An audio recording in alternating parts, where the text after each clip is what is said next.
Hey, let's get started.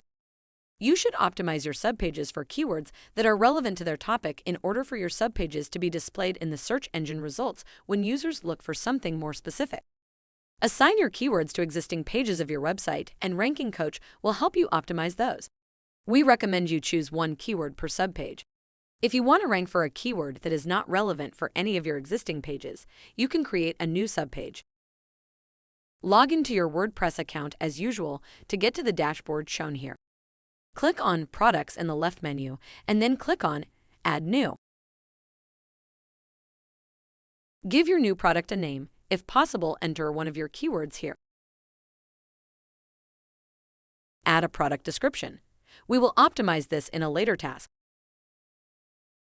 Add a price for your product, and then upload an image by clicking on Set Product Image.